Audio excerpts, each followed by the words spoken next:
மற்றவங்களை விட ப்ரெசன்டேஷனில் தூள் கலப்பக்கூடிய ஒரே ராசினா மகர ராசி தான்.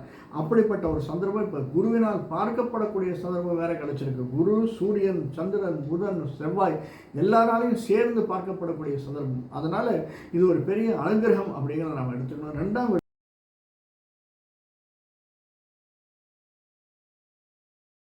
சனி பார்க்கறதுனால பாகியஸ்தானத்தினுடைய இது நம்ம கடவுள் ரொம்ப 48 நாள் விரதம் இருக்கணும்னு சொல்லுவாங்க. 45 நாள் விரதம் இருந்துருவோம். 46 நாள் நமக்கு அடைச்சி போடா எல்லா நாள் இவ்வளோ நாள் ஒன்றுமே நடக்கலையே அப்படி.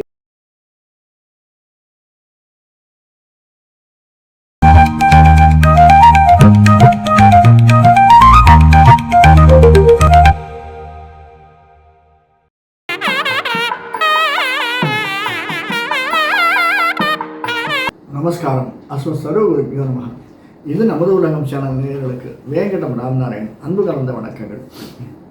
எந்த ஒரு சந்தர்ப்ப சூழ்நிலையும் நாம் மனப்பக்குவத்தோடு எதிர்கொள்ளக்கூடிய மகர ராசி நண்பர்களே எதிர்வரக்கூடிய சனி குரு காம்போ நமக்கு எப்படி இருக்கும்? அது என்ன சார் விசேஷம்? சனி குரு காம்போ என்ன விசேஷம்?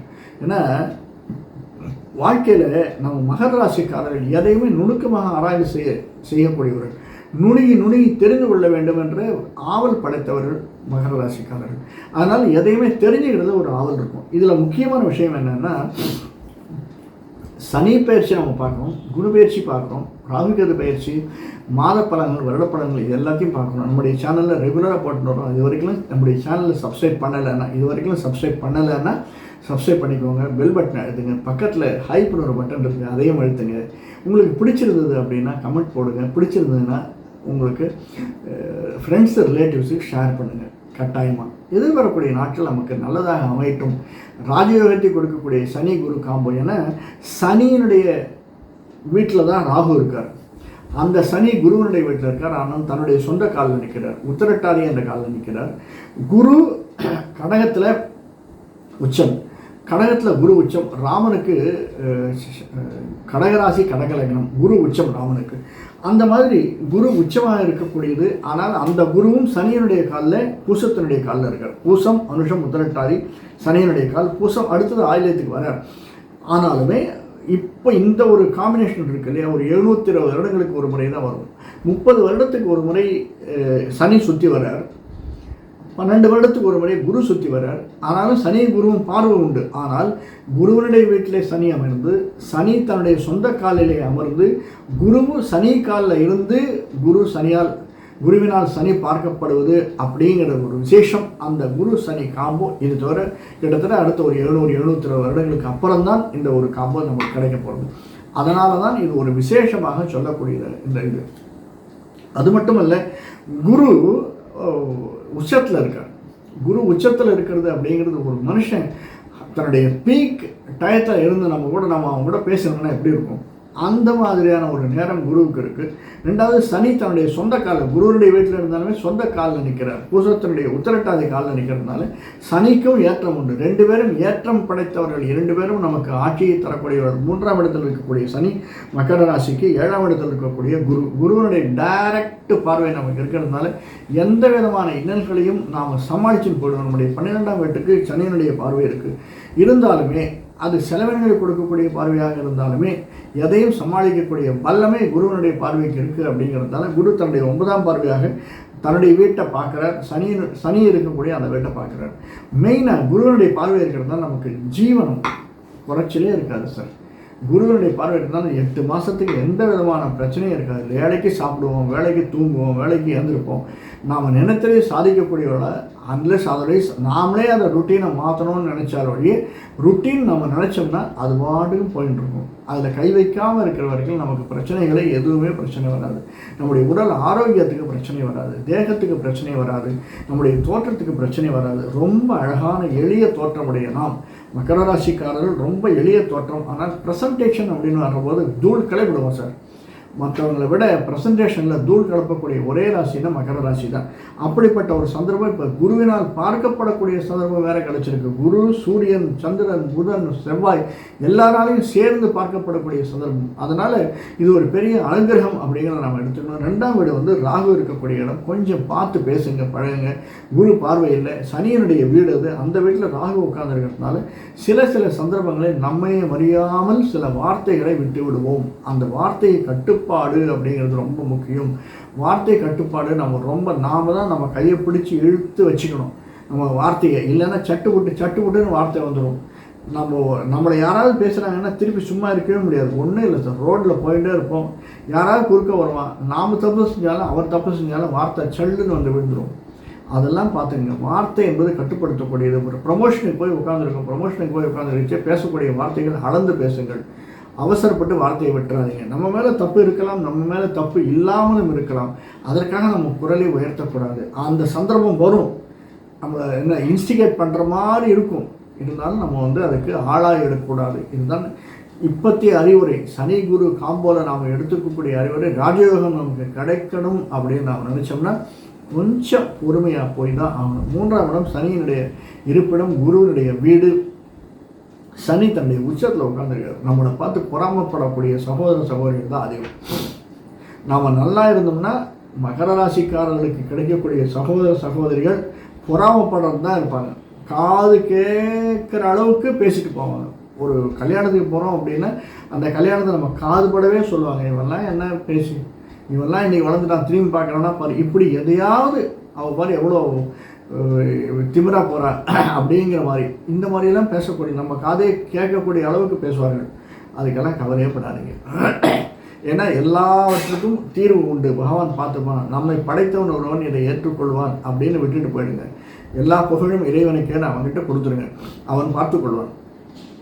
நிச்சயமாக அது நம்மை பாதிக்கவே பாதிக்காது. ஆனாலும் நமக்கு காதில் விழும், நமக்கு மனசு கொஞ்சம் சஞ்சலமாக இருக்கும். அந்த சஞ்சலத்தை எதிர்கொள்ளத்தான் வேண்டும், அதை ஏற்றுக்கொள்ளத்தான் வேண்டும், கொஞ்சம் அனுசரித்து போகத்தான் வேணும். அதே சந்தர்ப்பத்தில் நமக்கு வந்து எல்லா விதமான திடீர்னு புது நகை வாங்கணும் சார். வீட்டுக்கு நகை வாங்கிறது சாத்தியக்கூறுகள் இருக்குது.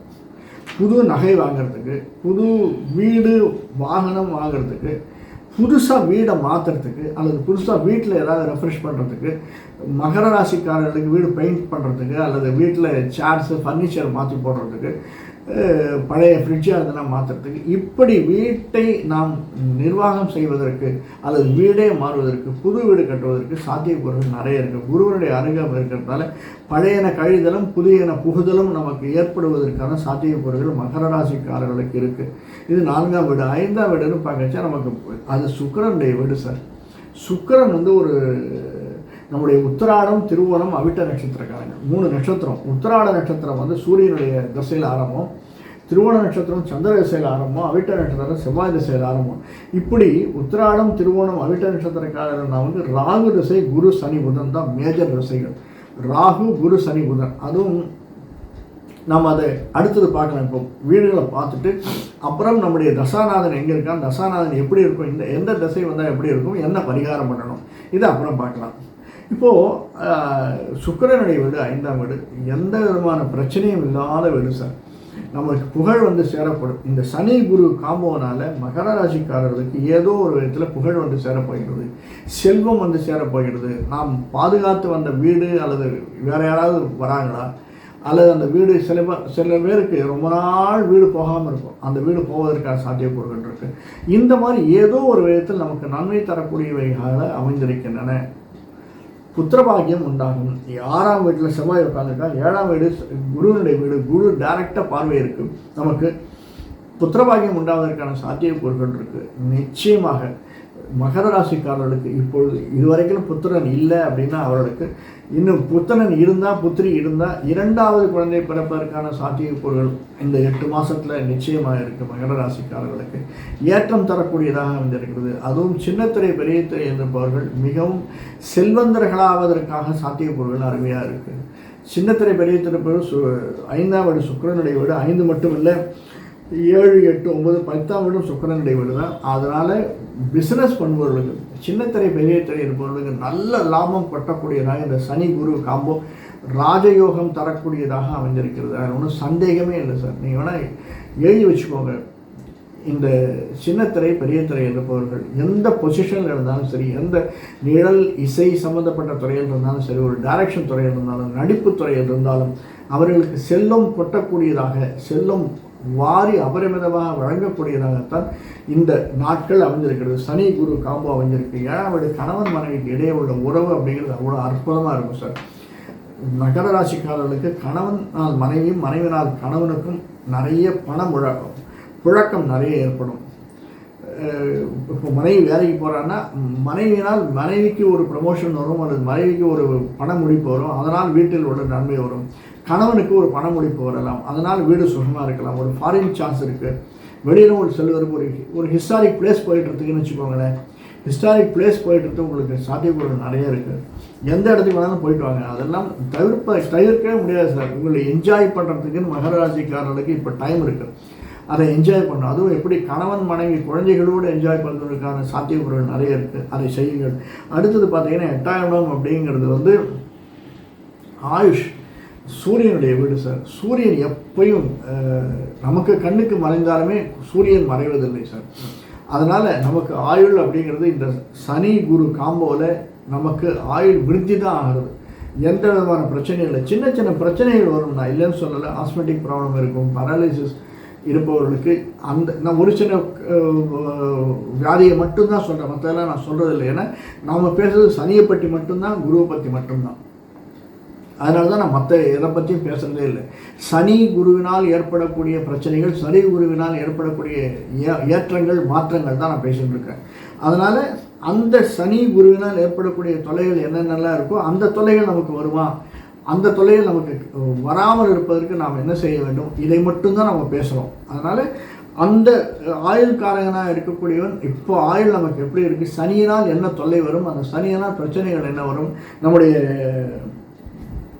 9ஆம் வீட்டை சனி பார்க்கறதால என்னென்ன பிரச்சனைகள் வரும், நம்ம 9ஆம் வீட்டை சனி பார்க்கறதால பாகியஸ்தானத்தினுடைய இது நம்ம கடவுள் ரொம்ப 48 நாள் விரதம் இருக்கணும்னு சொல்லுவாங்க. 45 நாள் விரதம் இருந்துருவோம். 46 நாள் நமக்கு அடைச்சி போடா எல்லா நாள் இவ்வளோ நாள் ஒன்றுமே நடக்கலையே அப்படின்னு ஒரு வெறுப்பு வருவதற்கான சாத்தியக்கூறுகள் இருக்குது சார். நிச்சயமாக அந்த வெறுப்பு வரும். அந்த வெறுப்பை நாம் சமாளிக்கத்தான் வேண்டும். அந்த வெறுப்பை சமாளிச்சிட்டோன்னா நம்ம பெரிய ஆள் தான் சார். அந்த வெறுப்பு நமக்கு, அதுவும் நம்ம யாரை, நம்ம படைத்தவன் மேலே வெறுப்பு வரும் சார், வேறு யார் மேலே இல்லை. படைத்தவன் மேலே வெறுப்பு வரும். ஏன்டா என்னை இப்படி சோதிக்கிறேன், இது வரைக்கும் நான் இப்படி சோதிக்கவே இல்லையே, ஏன் என்னை இப்படி சோதிக்கிறேன், எப்போ இந்த சோதனை தீரும் அப்படிங்கிற மாதிரி ஒரு எல்லாத்துக்கும் விடிவுகால நிச்சயம் பிறக்கும் சார். சனி குரு காம்போ நமக்கு ஏற்றத்தை தரப்படியாக அமைஞ்சிருக்கிறது. அந்த சின்ன சின்ன விஷயங்கள் இருந்தாலும் லைஃப்னு இருந்ததுன்னா கஷ்டங்கள் இருக்கத்தானே, பிரச்சனைகள் இருக்கத்தானே இருக்கும். அந்த பிரச்சனைகள் வரத்தாலே வரும்.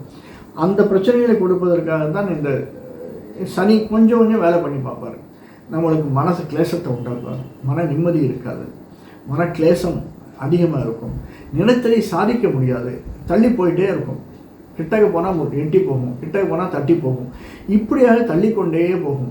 நாம் ஒரு காரியம் எடுத்தோம்னா அந்த காரியம் முடியவே மாட்டாங்க சார், இழுத்துட்டே போகுது அப்படின்னு சொல்லுவோம். அந்த மாதிரி ஒரு சூழ்நிலை இப்போ வருவதற்கு சாத்தியப்பட்டு இருக்கு. ஆனாலும் குருவனுடைய பார்வை அந்த சனிக்கு இருக்கிறதுனால நிச்சயமாக நமக்கு அது சாத்தியக்கூறு, எல்லாமே நம்மால் சாதிக்க முடியும் என்ற ஒரு திடமான எண்ணம் நமக்கு இருக்குது சார்.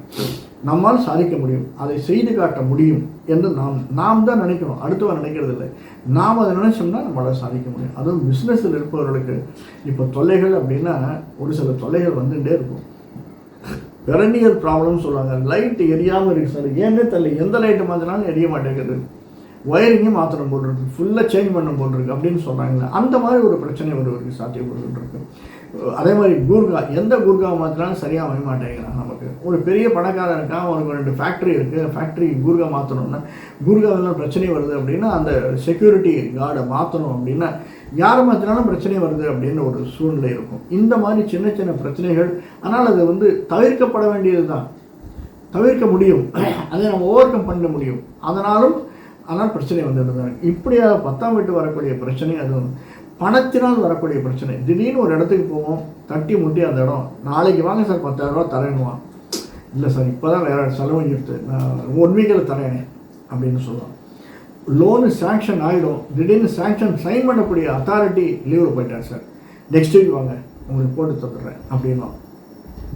இப்படியாக நம்ம இழுத்தடிப்பதற்கான சாத்தியக்கூறுகள் தான் அதிகமாக இருக்குது சார். இதெல்லாம் நம்ம கொஞ்சம் மனசில் வச்சுக்கணும். இதெல்லாம் வச்சுட்டா தான் நம்மளால் சாத்தியக்கூறுகள் சாதிக்க முடியும். அடுத்தது 16ஆம் இடம்ன்றது நம்முடைய எதை சொன்னாலும் சரிதான், நம்மை விட உயர்ந்தவர்கள், நம்மை விட மூத்தவர்கள், நம்முடைய வீட்டிலேயே இருக்கக்கூடிய மூத்த சகோதரிகள், சகோதரர்கள், சித்தப்பா, பெரியப்பா, நம்மை விட வயதில் மூத்தவர்களால் நமக்கு நன்மை உண்டு, எழுதி வைத்துக் கொள்ளுங்கள். அவர்களால் நமக்கு துன்பம் கிடையாது, இன்பம் தான். இந்த சனி குரு காம்போனால, குருவனுடைய பார்வை இருக்கிறதுனால அது நமக்கு இன்பத்தை தரக்கூடியதாக அமைந்திருக்கும். அவர்கள் நம்மை போற்றுவார்கள். ஆஹா, என்னவும் பண்ணுறான் பத்தியாக, நான் ஏதோ நினச்சேன்பா, அவள் சூப்பராக பண்ணுறான் அப்படின்னு நம்மை போற்றுவதற்கான சாத்தியக்கூறுகள் நிறைய இருக்குது. அந்த சாத்தியக்கூறுகளை நழுவ விட்டுறாதீங்க, கேப்டலைஸ் பண்ணிக்கோங்க. எதையாக இருந்தாலும் அதை நீங்கள் முயற்சி எடுங்க. முயற்சி எடுத்தால் தான் உண்டு. அப்ளிகேஷன் போட்டால் தான் ஆர்டர் வரும். நான் அடிக்கடி சொல்கிற வார்த்தை, முயற்சி எடுங்கள், முயற்சிக்கு தகுந்த பலன் உண்டு. அடுத்தது கேட்கவே தேவையில்லை, 12ஆம் வீடு செவ்வாயினுடைய வீடு. செலவு நிறைய இருக்கும் சார், இல்லாமல் இருக்கவே இருக்காது. சயன போகத்தினால போகத்தினால் வரக்கூடியது, மோட்சத்துக்கு தரக்கூடியது, செலவு நிறைய இருக்கும். அந்த செலவை செய்வதற்கு ரெடியாக இருங்க. அது உடல் உபாதைகளால் வரக்கூடிய செலவு, சின்ன சின்ன உபாதைகளால் வரக்கூடிய செலவு தான் சார் அதிகமாக இருக்கும். மெயினாக சொல்லணும்னா, சில சமயத்தில் கோல்டை வச்சு வாங்கிறதுக்கு, வீடு இது பண்ணுறது, பிளட்ஜ் பண்ணுறதுன்னு சொல்லுவோம் இல்லையா, அந்த மாதிரி பிளட்ஜ் பண்ணுறதுக்கான சாத்தியக்கூறுகளும் அதிகமாக இருக்குது சார். கோல்டை வச்சு பிளட்ஜ் பண்ணி வீட்டுக்கு ஒரு இது வாங்கணும் அப்படின்னா, அந்த மாதிரி நான் முதல்ல சொன்னேன், வீடு, நிலம், வாகனம் வாங்குவதற்கு சாத்தியக்கூறுகள் இருக்குன்னு, அதற்காக நம்ம பிளட்ஜ் பண்ணுறதுக்கு சாத்தியக்கூறுகள் இருக்கான அதுக்கும் இருக்குது. அதே சமயத்தில் முடி உதிர்வதற்கான சாத்தியக்கூறுகள் இருக்குது. அது ப்ளஸ்ஸு, இது மைனஸு. முடி உதிர்வுக்கான சாத்தியக்கூறுகள் அதை பார்த்துக்கோங்க. அதிகமாக தண்ணியை, ஷாம்பு அதிகமாக போடுறோன்னா நிறைய ஷாம்பு போட்டுறாதீங்க. இல்லை சின்ன சின்ன விஷயங்கள் நம்ம சாதாரணமாக தியரட்டிக்கலாக எடுத்துக்க வேண்டிய விஷயங்கள். வெளிநாடு போகிறோம், வெளி மாநிலம் போகிறோம், அந்த இடத்துல இருக்கக்கூடிய தண்ணி எப்படி இருக்குன்னு பார்த்துக்கோங்க. அதனால் நமக்கு முடி உதிரக்கூடிய சாத்தியக்கூறுகள் இந்த ஒரு 8 மாதத்தில் 10 மாதத்தில் இதுவாக இருக்கும். அதுவே நமக்கு கொஞ்சம் கண்டினியூ ஆகிடுச்சுன்னு வச்சுக்கோங்க, எப்படி இருக்கும், அடர்த்தியாக முடி இருக்கிற இடத்துல கொஞ்சம் முடி உதிர ஆரம்பிச்சதுன்னா அந்த மாதிரி முடி உதிர்வதற்கான சாத்தியக்கூறுகள் இருக்குது. காது சம்மந்தப்பட்ட பிரச்சனைகள் வருவதற்கு சாத்தியக்கூறுகள் இருக்குது. இதை விட இப்போ பார்க்கணுன்னா, நம்ம அடுத்தது பார்க்கணுன்னா, நம்முடைய தசாநாதன் ராகு, குரு, சனி, புதன் தசைகள் தான் மேஜர். ராகு, குரு, சனி, புதன் தசைகள். ராகு தசை 4ஆம் தசையாக இருந்ததுன்னா, 3ஆம் தசையாக இருந்ததுன்னு வச்சுக்கோங்க, 3, 4ஆம் தசையாக ராகு தசை வந்ததுன்னா வெளிநாடு செல்வதற்கான சாத்தியக்கூறுகள் இருக்குது. அது 2ஆம் தசையாக ராகு தசை வந்ததுன்னா அவங்க படிப்பிலே பிரச்சனைகள் வருவதற்கு சாத்தியக்கூறுகளாக இருக்குது. 3ஆம் தசையாக வராமல் 3, 4ஆம் தசையாக வந்ததுன்னா வெளிநாடு செல்வதற்கும், படிப்பினால் வெளி மாநிலம், வெளியூர் செல்வதற்கும் சாத்தியக்கூறுகள் இருக்குது. அதுவே 2ஆம் தசையாக ராகு தசை வந்ததுன்னா நமக்கு பிரச்சனைகள் வருவதற்கு, நாம் ஒரு இடத்திலிருந்து இன்னொரு இடம் மாறி தொழில் செய்வதற்கு, படிப்பதற்கு, ஒரு இடத்தை விட்டு இன்னொரு இடம், நம்முடைய வீடே புலம் பெயர்ந்து படிப்பதற்கு சாத்தியக்கூறுகள் அந்த மாதிரி இருக்குது. அதை மட்டும் பார்த்துக்கோங்க ராகு தசை இருப்பவர்களுக்கு. அடுத்தது குரு தசை. குரு தசை இருப்பவர்களுக்கு கேட்கவே தேவையில்லை சார். பண உணவு, பதவி உயர்வு, ப்ரமோஷனு, கல்யாணமானது, கல்யாணமாகுது, குழந்தை பெறாதது, குழந்தை பாக்கியம் ஏற்படுது. இது அனைத்தும் இந்த ஏன்னா மகர ராசிக்காரர்களுக்கு நேர 7ஆம் பார்வையாக பார்க்குறேன் சார் குரு. அதனால் எந்த விதமான பிரச்சனைகளுமே, தடைகளுமே இல்லாமல் அனைத்து தடைகளையும் தகர்த்து எறிந்து நமக்கு தடைகள் இல்லாத வண்ணம் அனைத்தையும் கொடுக்கக்கூடிய குரு பகவான் குரு தசை வந்ததுன்னா, குரு புத்தியோ குரு தசையோ வந்ததுன்னா ஆக ஓகோன்னு இருக்கும் சார். ராஜயோகம்னு அப்படியே கூரையை பிடிச்சுன்னு கொட்டும்னா கொட்டும். அதை எதிர்பார்த்து காத்திருங்கள், நிச்சயமாக நான் சொல்கிறேன். ஆனால் நமக்கு அந்த பக்குவம் வேணும், எல்லாத்தையும் சுமக்கக்கூடிய பக்குவம் நமக்கு வேணும். அதனால் அந்த குரு திசை எப்படி இருக்குது. அடுத்து சனி திசை இருப்பவர்கள் கொஞ்சம், ஏன்னா சனி 3ஆம் வீட்டில் இருக்கார், நம்மளுடைய 12ஆம் வீட்டை பார்க்குறார். 12ஆம் வீட்டை பார்க்கறது மட்டும் இல்லை, நம்முடைய 5ஆம் வீட்டை பார்க்குறார். சனி 5ஆம் வீட்டை பார்க்கறதுனால 7, 8, 9ஆம் வீட்டையும் பார்க்குறார். சனியினுடைய தசை இருப்பவர்களுக்கு சின்ன சின்ன சங்கடங்கள் வருவதற்கு சாத்தியக்கூறுகள் இருக்குது. எந்த சங்கடம் வந்தாலும் அதையெல்லாம் தவிர்ப்பதற்கு, அதையெல்லாம் சரி காட்டுறதுக்கு குரு பகவான் இருக்கார் சார். அதனால் குரு பகவானை பிடிச்சிக்கோங்க. குரு பகவான் அப்படின்னா சனிக்கும் குருவுக்கும் ஏற்றவர் அப்படின்னா ஆஞ்சநேயர்.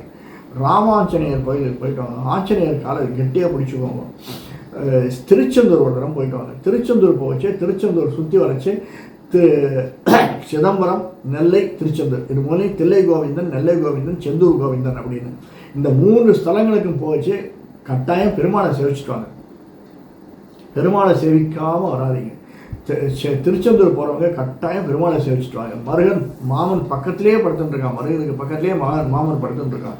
கட்டாயம் பெருமாளை சேவிச்சுட்டு வாங்க. பெருமாளை சேவிச்சுட்டு முடிஞ்சதுன்னா முருகனை சேவிக்கிறதுக்கு முன்னாடி அந்த குளத்துலையோ ஆழிக்கடலையோ அல்லது கடல்லையோ தீர்த்தம் ஆடிட்டு போய் முருகனை சேவிங்க, அவ்வளோ நல்லது. ஒரு இடத்துக்கு போனால் புஷ்கரணியில் தீர்த்தம் ஆடணும் சார். புஷ்கரணை இல்லைன்னா ஆறு குளம் இருந்ததுன்னா குளத்துலேயே ஆறுலேயே தீர்த்தம் ஆடிட்டு அந்த கோயிலுக்கு போகிறது அப்படிங்கிறது அவ்வளோ விசேஷம்.